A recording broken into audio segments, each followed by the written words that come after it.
Hey guys, it's model making time, and yep, we're back at our infamous Spitfire by IBG in 1/72 scale. For those of you who've watched my channel before, you'll know that I've already talked about the Pink Spitfire.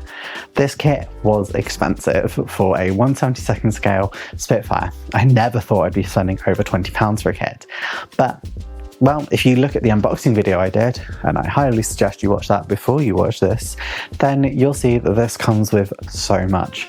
Several different options and variants, and although some of them might be the same kind of mark as Spitfire, photo reconnaissance, they will be slightly different types. And well, the one we're interested in is the Pink Spitfire, because pink. This is actually kind of a collaborative effort. Myself and Captain VFC talked about Pink Spitfires many moons ago, partly because, well, we both use a lot of pink branding and it's really cool. Over time, I've become really enamoured with the Pink Spitfire, flying the skin for it on the Spitfire in War Thunder with model minutes too. And when I finally came around to actually building my Pink Spitfire, because VFC was way ahead of me, then Model Minutes thought he'd join in too. So all three of us have decided to do a video on the Pink Spitfire, all of us doing different versions. For myself, it's this IBG version, and for Captain VFC, it is a Kozvody Prozvody. I think I've said that right. I don't even have a box in front of me, so we're vibing if I said that right, but a KP Spitfire. And well, Model Minutes has done a Beacon 1/1/4 scale one, so a little tiny Spitfire. For me, we're going to go through and just build this bad boy because we've already done the unboxing. Again, if I haven't said enough times, go back and watch that video first. I'm going to say straight off the bat, we're not doing photo etch because life is too short for photo etch. Some of you may really love doing photo etch and think that I'm not a real modeler for doing it, and to that I say, good for you, because I have no intent of really doing photo etch. There actually, in the instructions, thankfully, are bits where it says optional, and that's mainly around building the extra airframe for bits you're never going to see.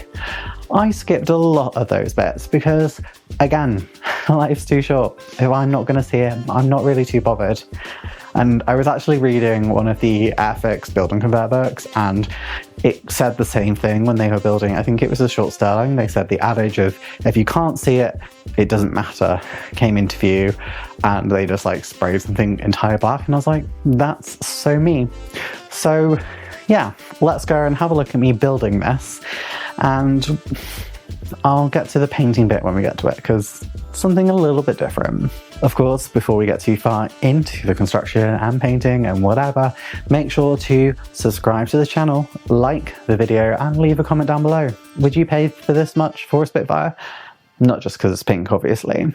So to start off this build, I actually went ahead and looked through the instructions a little bit. It's a little bit off camera, but basically I flicked through so I could understand what I was doing, and also if I could start with the wings, because I always like starting with the wings because it makes you feel like you've done so much when you've done so little. And well, I was very pleased to see that I could. I was also interested in how the inside of the aircraft went together because it's very different to what I've done before, but we'll see that later on. So I got to clip the wings out of their sprue and stick them together, but before I could actually put them all together, I did need to construct the wheel wells because these weren't just sort of holes between the two sections as they are in many other kits or pre-molded parts. These sort of, I don't know, like reverse P shapes are what I have to stick to the model.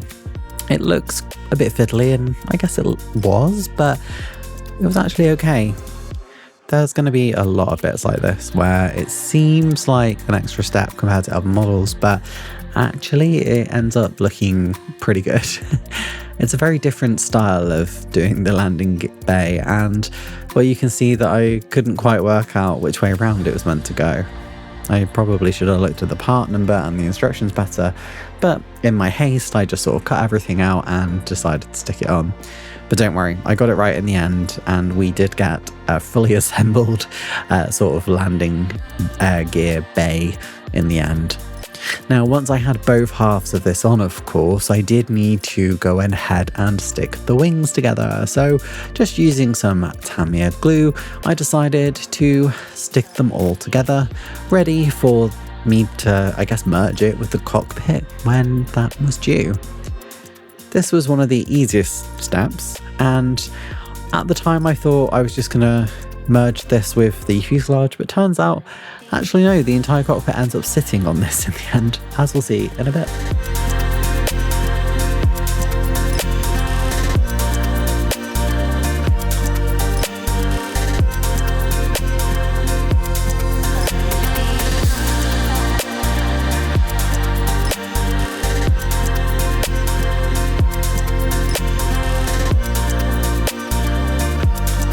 Now, once I had the wings on, I did, of course, need to make sure they stayed on. So I used a little bit of extra glue to make sure I got any bits that were sort of not together properly. And then I clamped that bad boy. And then after that, I taped this bad boy. And it looked like a monstrosity. But we love to see it.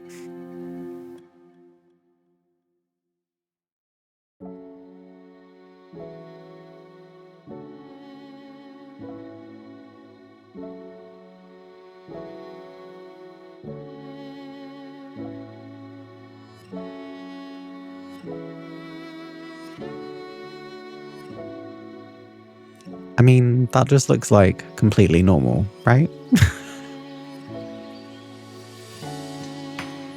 I'm going to be honest with you, I barely know what I'm doing in this bit, and for some reason during the entire construction of this, I decided not to show the camera properly. I think I'm putting the chair together based on the instructions in the background. You have to put the sides of the chairs on, and it seems to be what I'm doing. But due to the size of the piece and the ridiculous size of my nails, it was quite difficult to see what I was doing, as you can see from this zoomed out bit. But I did get it together in the end. You're not going to be able to see me putting all of the cockpit bits together, but I recommend you go back and look at my unboxing video, then you can see exactly what I need to do, and maybe look on ScaleMates at the instructions and you'll see the bits I put together, because there will be a couple of little jump bits. It was really nice though. It's different, don't get me wrong.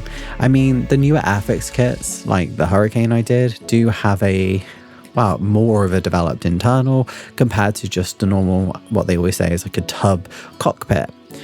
And this was even more than that. You could actually build like the entire internal structure of the aircraft if you wanted to, but it did make it clear in the instructions that this was optional and you didn't have to do it. So I didn't. As previously said, I also avoided all the photo etch parts because, well, life's too short. So yeah, you can get a lot more detail in this, and there are like things like fire extinguishers you can put in, and you could do more on the instrument panel that I definitely didn't forget to end up decaling, and we're just going to pretend that I did decal it because, well, I forgot to do it. But you can also just throw it together and then throw it in the model, which is basically what I did. And to be honest, I think I got a nice result. It's remarkable how detailed this kit is for 1/72nd scale, and I genuinely learned a lot putting it together. It was just a little bit fiddly.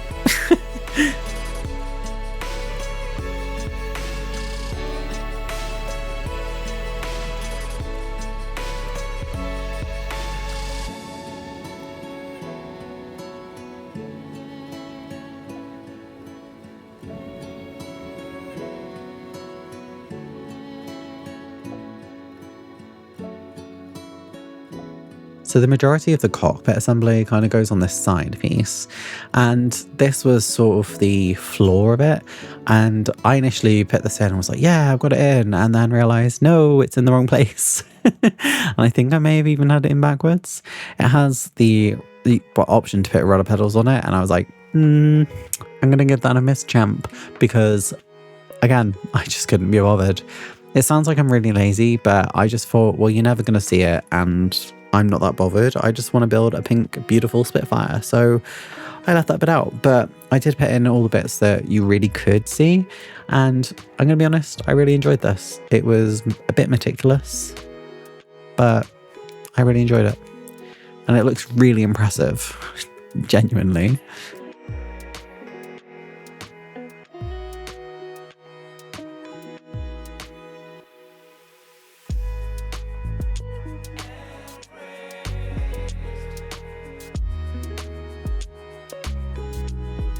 You can see basically half of it here, and then the other half goes the other side, clamps it together.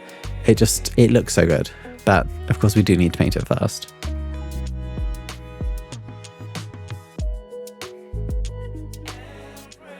I was a little bit paranoid though, so I kept just like adding glue, hoping to make sure it all stayed together.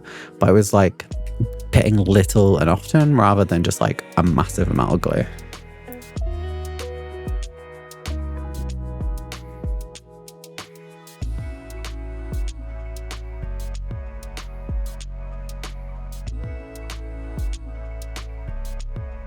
Obviously test fitting is something you should do, and I wanted to see how it looked.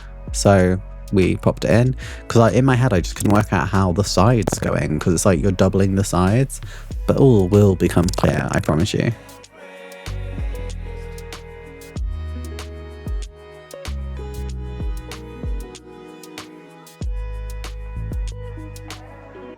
Speaking of which, we need to paint the inside, and as it happens, I found the olive green from Gallery is like the perfect inside colour.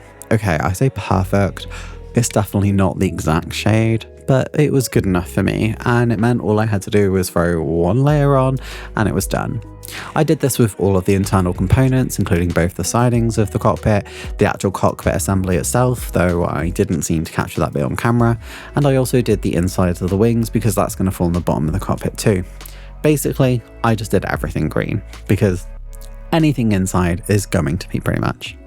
I did also do the wheel wells, and part of this was also to test the airbrush. This is the Avantis airbrush from Gallery. I have always used Gallery airbrushes alongside one additional one that I have, which is the Neo Eco, and the Neo Eco is much more of like a painting the entire thing in one colour. The Avantis, oh my god, is so much easier to control and clean compared to the Mobius, and I really enjoyed it. Being able to paint just the wheel wells, it was like the first time with an airbrush I really felt that level of control. I know I'm a noob and that you can probably do that with any airbrush, but I found it so easy with this, and that was just so joyous. Like, I really enjoyed using it.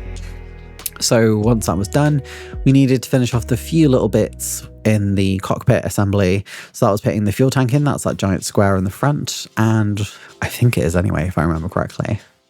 And also putting in basically like some extra support structure, and that's where it gives you the option of doing the support structure for like the entire aircraft, which I did not do, but you could really go all out there. We then stuck the two halves together, and then we needed to stick the fuselage halves together.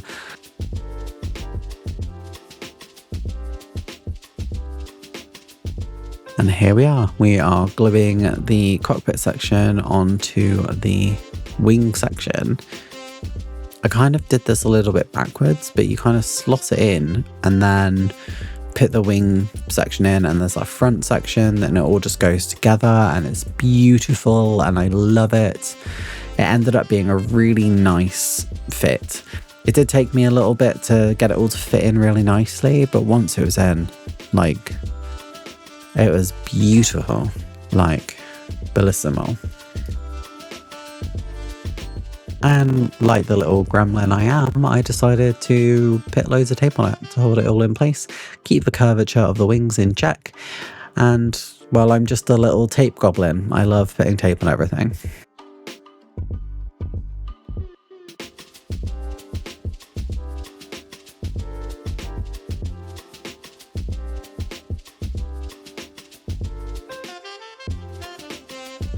We then needed to make sure we got the engine portion correct, so we needed to pop the first bit of the engine cowling in place. I don't know if it is engine cowling, it's sort of just the bit that's just in front of the cockpit. It might be the bit just before the engine cowling, technically, I guess, and that kind of helps really secure all the model together as well.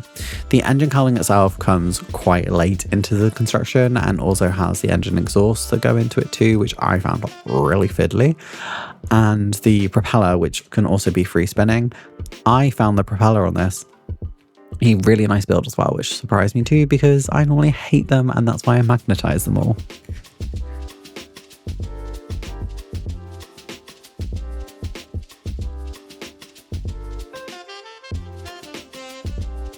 Of course, we can't forget the tail of our aircraft, so we pop the tail sections in place, including the rudder. They all come as separate parts. These were the bits that I found I had to just tape in place. probably the most. The wings I did just to hold the fuselage it all in place, but these I just found drooped really easily, so you might want to use some tape to hold these in place. Again, I love using tape. It feels nice to sort of get something in place, and the satisfaction when you remove it and it's all perfect is just lovely.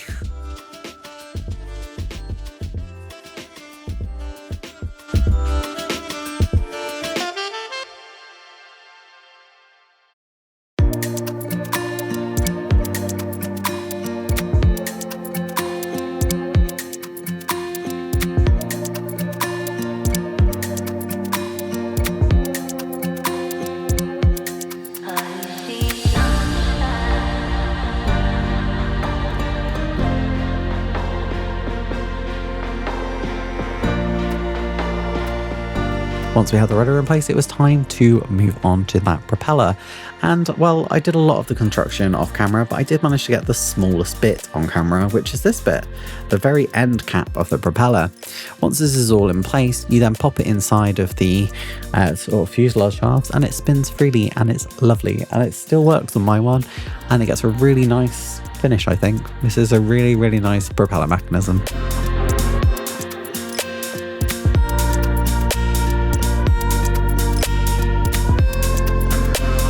It did take me a little bit to get it all in place properly, but once it was in, it just looked beautiful.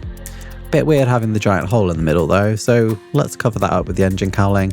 And then off camera, because again, I did that throughout the entire project, let's put the exhaust pipes in, which you need to do at the same time. In the end, they look good. Even if, well, I managed to make it far more difficult than it needed to be. Now the undercarriage on this aircraft is interesting. It seems to be like it sort of goes in and you move it a bit back and it just sort of holds in place. It's a really unique system. That or I was doing it completely wrong, but it seemed really good to me and it held in place really well. So I'm going to go with that is what you're meant to be doing. Either way, I found the undercarriage on this held very well. It wasn't too fiddly, even though it is obviously some of the smallest parts that you're going to put on the model.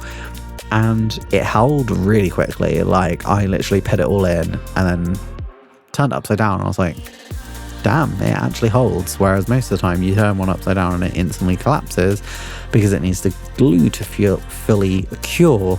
So you have to then like suspend it because it just doesn't work. But this really held really nicely, and that made it so much easier. I didn't have to worry too much if it sort of got knocked or anything. It was going to hold quite well. You can see I have also put some other parts on the underneath, including things like, I think it's the radiator. Don't know why I don't have that on camera, but I just apparently didn't do that bit on camera, including the assembly of that bit. It's a couple of different parts you put together. It's nothing major. Now, I do need to glue the camera pods onto the underside of the wing as well, and I should have drilled a hole in there, which naturally I didn't. So I just got my knife and basically used it as a little drill until I got a hole big enough to pop it in. And yeah, that was basically it. I used gluing glaze to put it in place, which is my go-to for any parts that are transparent. It's basically like PVA glue, but then once it's glued, it's like absolutely rock solid, and I love it. You can also use it to do windows, which I did on another project that will be coming up soon. It was a little bit fiddly to get it in place, purely because I hadn't drilled the holes big enough initially, but once they were done, they were in really securely. And yeah, they were quite nice. I think they look really cool on the plane, particularly once I taped it over to make sure that, you know, I didn't get tape on the lens. Because this is a really weird bit. It's like an entirely clear part, but the only bit you actually want to be clear is like this one little circle. It's very well denoted though, and it was very, very easy to tape up. I just put tape over it, pressed it down, used my knife, and then had a little cover for it. Okay, now the construction is mostly finished because I did leave a few bits. You'll notice that giant square by the cockpit. I thought that was going to be glass. It's not. It's meant to be a panel.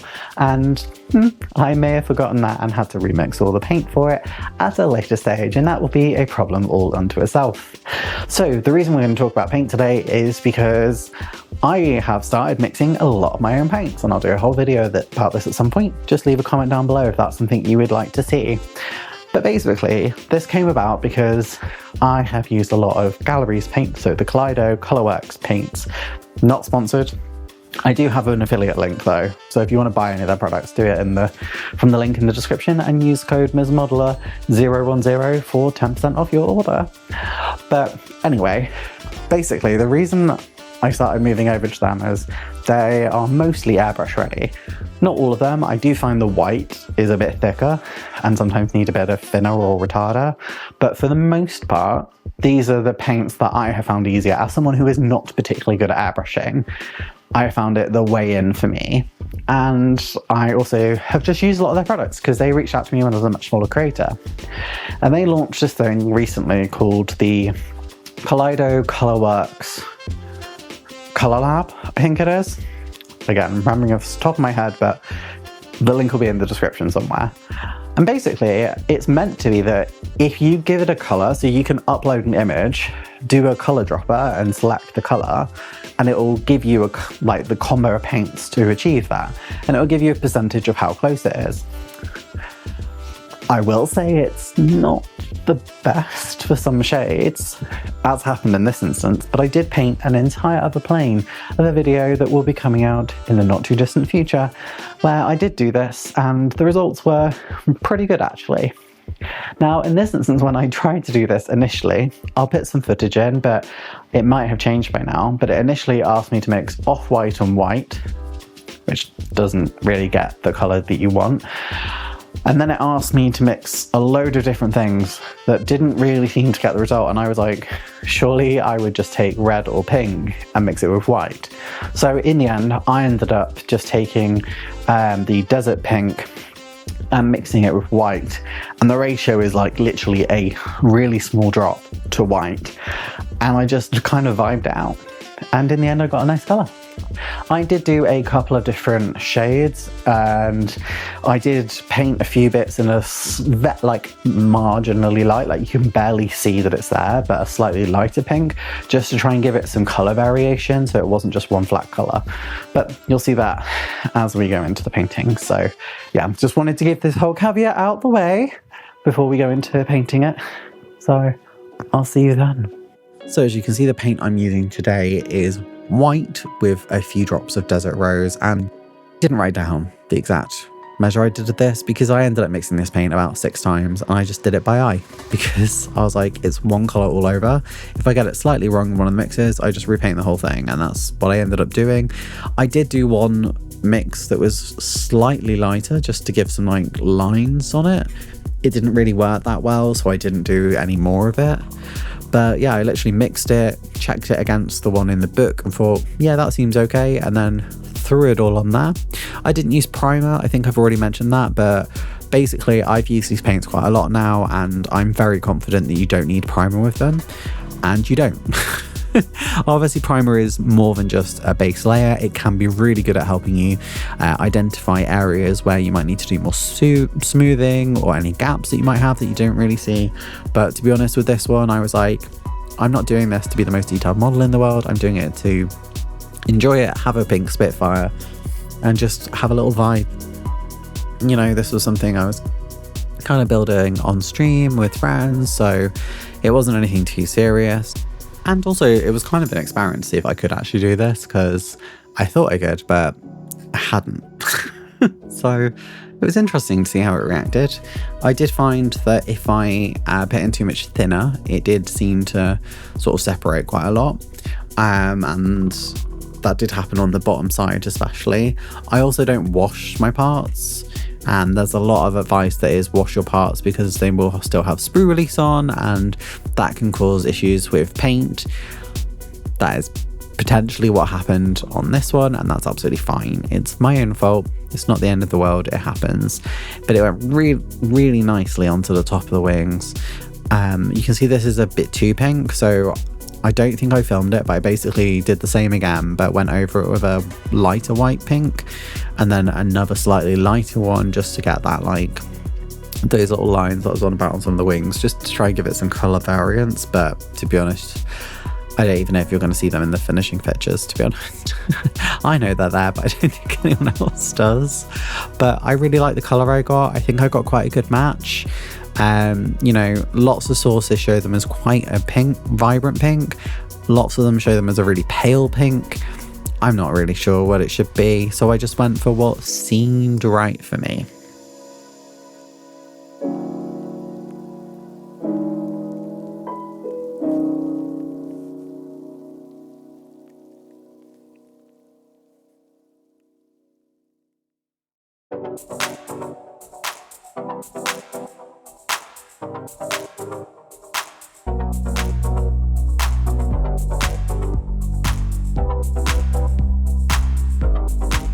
On the under side of the model, you can see where I've put the tape in place. That's in the wheel wells, but then also on the little camera pods, I just, as I say, I put tape on it.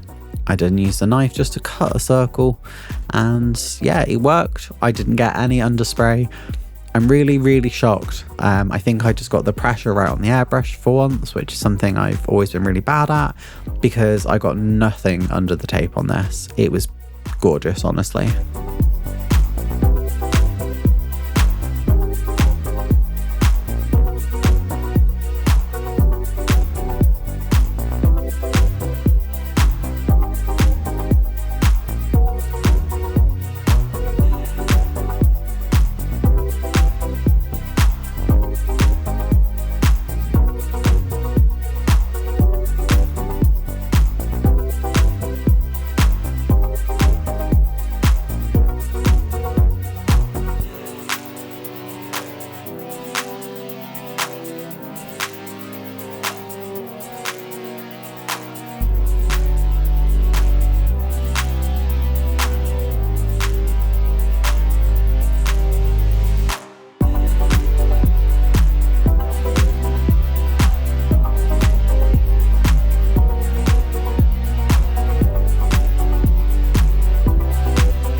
And yeah, I mean, look at it. It looks great. I think it looks relatively close to the shade that was in the instructions. Obviously, it looks quite messy, but I think I did an okay job on this. I will point out that in the end, I ended up redoing the propeller cone, because I obviously have to paint that black, which I also don't think I filmed, but I just used Gallery's black. And also the engines, I used metallics from Gallery. I used sort of their normal sort of steel colors, and then I went over with like scorched gold and copper, just to get, again, like the heated look of it. But yeah, I apparently I didn't film any of that. So I apologize for that, but at least you know what I've used before we go on to decaling. So another thing that happened with this kit, because I am a bit careless right now, is the decals. So they were going fine, and actually they were pretty easy to go on. They went on really nicely, went on really flush. There is one on the bottom, but there's a lump that I have a horrible feeling I was meant to take off, but I was just like, it's there now. So there was also the registration decals, and I thought I'd put those on the model, and then came down the next morning and they were stuck to my desk. And then I reactivated them and they shriveled, and I tried to unfold them and they just started ripping, and it was a whole mess. It was entirely my fault, but there's no registration, which should be next to like the LY, and then it should have the small registration next to it. That's not there on my version. That's a me error, not a kid error, just so you know when you see the decals. But let's go see, because they went on like a dream. There's not an awful lot to say about the decals here. I thought the decals were great, bar the ones that I lost, which is the rear markings on the aircraft that go behind the LY. But honestly, these went on really nicely. I'm of course using Microsol and Microset before and after to make sure it goes flush. But yeah, there's really genuinely not much to say about these. These went on really nicely, top, bottom and sides. Obviously there was a gap on the side because there was a panel that I missed, and I had to remix the paint and stick it in. It didn't fit and it looks awful, but that's not the model's fault, that's me. That was me being too eager. But you can see these decals go on really nicely. There's a couple of different schemes. We'll see Model Minutes and VFC have also done pink Spitfires, and their schemes look really different compared to my one, which I think is really interesting. The nice thing in the IBG kit is they give you a long spiel about this particular version, and it's great. You can use, I use these sort of, I've got a plastic coating on top of my worktop, and I use that to mix the paint on, and I just got as close as I could. I had to do this with a couple of different bits, and it looked okay in the end, but yeah, I just thought I'd show you because it's a bit of a messy process, but it looked okay in the end. You can see a hairdryer there. That was also me trying to dry the layers of paint between it so that I could get it done quickly. But yeah, this bit just didn't seem to fit very well, and that's 100% on me. I should have put this bit in immediately, and I didn't. I'm just going to go with headcanon that this was like a temporary cover for a camera port. That's just to make myself feel better though, because it should have been flush and it wasn't. And I also just didn't want to repaint the whole model, so yeah, it's going to stick out a little bit. It's going to be a little bit ugly, but we're just going to go with it. Well, we should probably go and have a look at this kit, and then we'll go through my final thoughts. I will say this kit did surprise me, and it's not my best work, but this was very much a Mojo build. If you've stuck so far into this video by now, you've probably watched something of mine before, and you'll know that recently I had some health challenges, and this was built during those health challenges. In fact, all of this was. And this was the first model that I did from beginning to end since going through the journey that I've had back to recovery. And so for that reason, this pink Spitfire means a lot, especially because it meant spending time with my friends, with VFC, with Model Minutes, and some other modelers as well who I chat to, and we all build together, and it's so lovely. You know, just being able to have projects and send each other pictures and be like, this is what I've done, this is where I am today. It's just so nice. And so this is kind of a pink Spitfire that's dedicated to the community, really. So let's go and have a look at the pink Spitfire popping off.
Obviously some other creators did this too, so let's go and see what they have to say.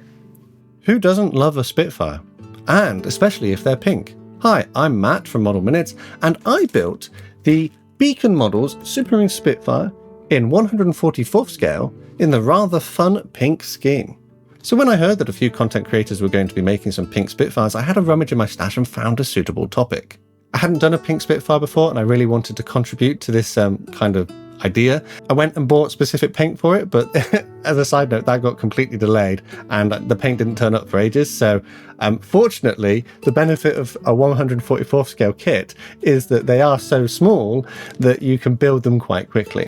So this is a project that I completed in just a day or two, and given the low part count, it was a reasonably quick and pleasant build. I really enjoyed building this tiny little kit. There weren't that many challenges, as it's a really nice little model, but adding the canopy masks was a bit of a challenge given that they are so small. So if you'd like to learn more about how I completed this project, pop over to my channel for the full build and review. I'd like to thank Ms. Modeler and Captain VFC for letting me share my experiences with this particular project and taking part in this collaboration. And with that, I'll see you on the workbench soon. Hello everybody, Captain VFC here to talk briefly about my experience with the kit you see behind me, the Supermarine Spitfire FR9C by Kawasaki Prostyov. The actual construction of the kit was perfectly fine. It's fairly middle of the road. It's 2012 tooling, so it's not particularly old, but it's very typical of KP in that it is absolutely fine. It's not outstanding, it's just absolutely fine. The only problems I really encountered were with the decals. There was a stencil sheet included which just disintegrated in water, and then the regular decals which went in the same water did not disintegrate, but there's some slight registration issues and some slight colouring issues, particularly with the blue. Aside from that, the only other, shall we say, quirk of the kit is that despite being 1/72nd scale, it doesn't actually have a camera lens in the fuselage, it just has a small black circular decal, which is a bit lazy if you think about it.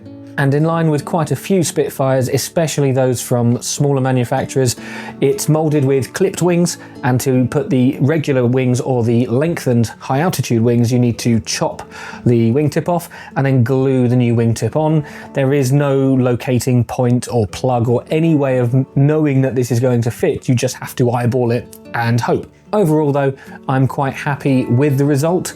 It's painted in Vallejo's interpretation of Photo Reconnaissance Pink, which is not too vibrant. It's quite a pleasant pink, as pink Spitfires go, but being a later mark of Spitfire does have some invasion stripes, which I feel just break it up somewhat, make it a little less monotone, but overall, a fairly pleasant experience with a reasonable result at the end of it, so something that I'm fairly happy with. Thank you for listening to my thoughts, and thank you to Ms. Modeler for partaking in a pink Spitfire buddy build. I'm very interested to see what you do with your kit. And if you watch this and you have no idea who I am, then by all means check out my channel, plenty of content, usually once a week, some of it is pink. Hopefully see you in a future video. Goodbye. Well, is it okay? I think it's alright. The square on the side definitely sticks out, and that's because it should have been done way earlier on into the construction, and I also marked it a couple of times when I was trying to get it in place, and it just looks a bit odd now. My headcanon is that bit got replaced, and that's why it looks a bit odd, but you know, it is what it is. I wasn't gonna threat about it or repaint the whole thing. Overall, this kit really surprised me. I need a drink actually to talk about this because there's so much to talk about. So this kit really surprised me because I remember opening the kit and then messaging my friends and saying, there is so much to do in this kit. I'm used to like an epic Spitfire, and I don't even mean like the basic Spitfire, like the starter set one. I mean like a normal Spitfire. And they go together really quickly and there's not many parts. This had more parts in the cockpit than some kits do in the entire kit. There was so much to it, and I was like, I'm gonna hate this. But then I started building it, and I was like, oh, it really irritates me because there's so many parts, and it feels like it's so much modeling for the sake of it, but everything goes together so nicely. And then I got to the point where I finished like that inner bit of the Spitfire, and I was like, this really annoys me because I really enjoyed this in the end, because I learned so much about the Spitfire, how it all goes together inside, how it looks, and I think it just looked pretty damn cool. And then I put the rest of it together and I was like, this is one of the first Spitfires I've had where the wings properly have that curve to them, and it just looks really nice. Like, don't get me wrong, I did not do a great job building it. I definitely could have spent more time on it, I definitely could have done more, but I couldn't be bothered. This was a mojo build, and I just wanted to make a pink Spitfire. I didn't really care whether it came out the best model that I've ever done, and I still think it came out pretty well, even though I kind of just threw it together and painted it. I didn't even bloody prime this thing, and that's one of the mad things is, like, the Kaleido paints I've used a lot. I've used them loads. Pretty much since they've come out, I've kind of used them, because Gallery sent me, like, the primary colour set, so it was, like, 20 or so paints, and then I've just been using them, and I've done a lot of white planes, and a few red planes, so it's like been really easy to do them. And then to do this one, I was like, I'm not even going to prime it, I'm sure it'll be fine. And lo and behold, it was. I was absolutely gobsmacked how great it looked without any priming whatsoever. I also didn't varnish it before I put the decals on or the decals on, because I was just like, I'm sure it'll be fine because it's a really high gloss finish on these paints. And again, lo and behold, it was absolutely fine. This was also one of the first models I did with my Aventus airbrush. I might do a separate video reviewing that at some point, but TLDR is I much prefer it to the Mobius. I find it easier to tear down, easier to clean. I've had way less clogging issues on it compared to the Mobius. I've had to resharpen the needle because I did stab it on something and it slightly curved, so I've resharpened it and it's absolutely working like a treat, and I've got a spare needle now anyway. But yeah, like the Aventus airbrush, I love the Kaleido paints, I love the IBG kit, I've only ever built one ever IBG kit, and that was the PZL P11C, and that one was much more of a rush job, I guess, because I was doing that for a separate project. That was when I tried out like all the model manufacturers' paints. Buy or fly? Well, this is kind of the segment I do of should you buy it or not, and I'm kind of surprised that I'm saying buy this kit. Again, like, it's a lot of money, but I ended up really enjoying this kit. It's really surprising to me. I just really didn't expect it. I didn't see it coming. I really thought that I was going to just start building this kit and hate it. And I think part of it is because I curated my experience, because I saw the photo etch and threw that right away and was just like, I'm not doing that at all today. And then I just sort of chose the bits inside that I was going to do based on what I thought was worthwhile. And I think that's the key really to any modelling project, is do what you want to do. No one else is going to see it. Well, they might do it at a model show, but if you're doing it to that caliber, that's a bit different. But if you're just doing it for your own enjoyment, who cares? Do what you want. As long as you enjoy it and you're happy with it, who cares? Yeah, I'm really shocked by this. I might actually need to build another IBG kit. Let me know in the comments, which one should I build? And I guess with that brings this video to a close. Thank you so much for being here with me, and whilst I went on this quite long rant about what I thought about this kit, which turns out I kind of love it. If you want to support the channel more, you should subscribe to the channel first of all, but then also you can become a channel member. There are 2 levels of member, starter kit and advanced kit level members. The difference is advanced kits get shouted out at the end of the video because they're such cuties. And if you want to join a lovely community of model makers, you can join the Discord down below, where you can chat to your fellow modelers, share your current creations or your works in progress in a forum style layout. It's really great and a supportive environment, so feel free to join there too. And well, do the usual stuff, like the video, leave a comment down below, and I'll see you in the next one. Bye! A big shout out goes to my advanced kit level members, including Mad Rob, Marcus, Anodin, Aaron Wilson, Molten Day Modelling, It's Gonzo, Doug Smith, Johnny A, Hanek Smid, Honor Making John, Marcus Camfield, Taggers 365, Shartrek, Probs and Models, Bobby G, Dafty Dak, Bob and Genevieve Albridge, David Barber, Jeff Dioramas, and a shout out goes my 2 longest subscribers at this level, Explosive Water and Crazy Loacher. And well, if you like what you've seen here today, make sure to subscribe to the channel. You'll be kept up to date with my latest videos, but also my live streams, where currently I'm building the B-36, and that's a big plane. And there's a recommended video here just for you, so why don't you go watch it? Bye!